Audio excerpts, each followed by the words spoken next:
তাহলে আমি একটা কথা বলি, বর্তমানে সরকার কি আছে? আবারও রাঙামাটিতে পৌরসভার অনুমতি না নিয়ে পাহাড় কেটে ঝুঁকিপূর্ণ ভবন নির্মাণ করার অভিযোগ পাওয়া গেছে। এই ভবন নির্মাণের ফলে ধস আতঙ্কে আছেন পাহাড়ের পাদদেশে বসবাসরত অনেক পরিবার। রাঙামাটির ভেদবিধি শিমুলতলী এলাকার কাঞ্চন ঘোষের বিরুদ্ধে এমন অভিযোগ করেছেন এলাকাবাসী। সরেজমিনে গিয়ে দেখা গেছে রাস্তার পাশে ঢালু পাহাড় কেটে নির্মাণ করা হয়েছে পাকা ভবন। এই ভবন নির্মাণ করতে নেওয়া হয়নি পৌরসভার কোনো অনুমোদন, এমনকি ভবনের নকশা পর্যন্ত নেই। ঢালুতে পাহাড় কেটে এভাবে ভবন নির্মাণ করাতে আতঙ্কে আছেন ভেদবিধি শিমুলতলা এলাকার ৬ নম্বর ওয়ার্ডের অনেক বাসিন্দা।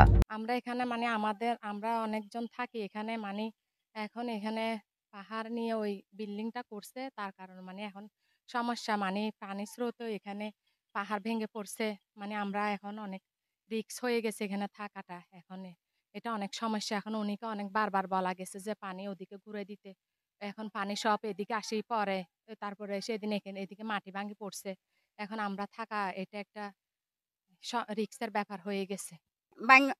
পানি যদি ভাঙা জায়গা, এখন এগুলো কি করবো? আমরা ওদেরকে মানা করছি, ওনাদেরকে বারণ করার সত্ত্বেও ওরা যে কাজগুলো করতেছে। এই যে এখনো ব্যবহারের পানিগুলো আমার নিচে নামতেছে, এদের ব্যবহারের পানি পর্যন্ত এখনো নিচে নামতেছে। এদেরকে মানা করতেছে, এরা শুনে না কথা।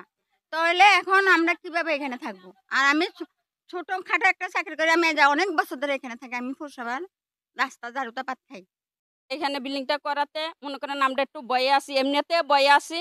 বয়ে বলতে এখানে পাহাড় দর্শন তো সবসময়ই হয়। আর তাছাড়া আরও বিল্ডিংটা করে আরও বয়ে আসি বলতে মনে করেন কখন ছুইটা পড়ে, আরও দিয়েছে বস্তা দিয়া ফালিং, যে কখন ছুইটা পড়ে কোনো ঠিক নেই।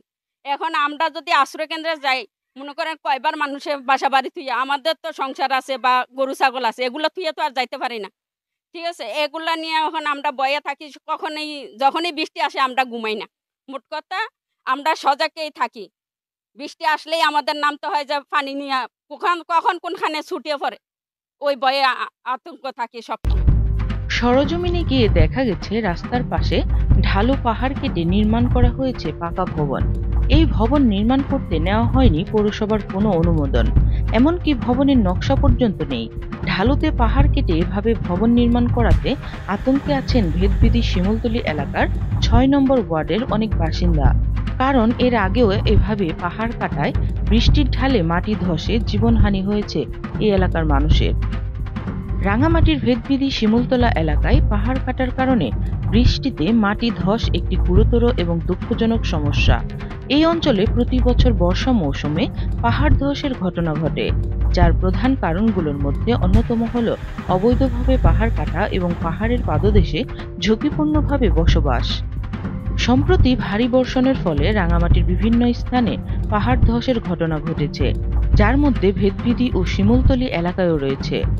এই ধসের কারণে অনেক বসতঘর ক্ষতিগ্রস্ত হয়েছে এবং মানুষকে আশ্রয়কেন্দ্রে সরিয়ে নেওয়া হয়েছে। জেলা প্রশাসন ও স্থানীয় কর্তৃপক্ষ পাহাড়ের পাদদেশে বসবাসকারীদের নিরাপদে সরে যাওয়ার জন্য মাইকিং করে সতর্ক করেছে এবং আশ্রয়কেন্দ্রের ব্যবস্থা করেছে। উন্নয়নের নামে বা বসতি স্থাপনের জন্য নির্বিচারে পাহাড় কাটার ফলে পাহাড়ের মাটি আলগা হয়ে যায় এবং বৃষ্টির সময় সহজেই তা ধসে পড়ে।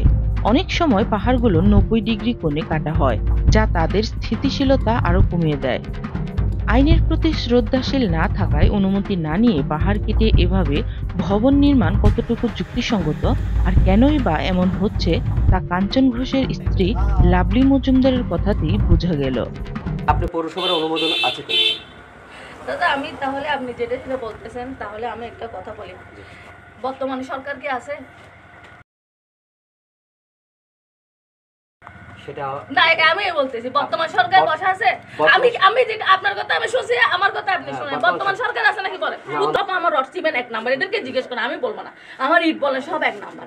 আর নিচের জায়গাটা কি করবো? এটা পানি তো পড়ার আগে আমি সেফটি মানুষের আমি এটা ঢালাই করে ফেলতেছি না, আমি ঢালাই করে ফেলতেছি যাতে পানি না পড়ে, আমার জায়গা সেফ থাকে, মানুষ সেফ থাকে, সবকিছু সেফ থাকে।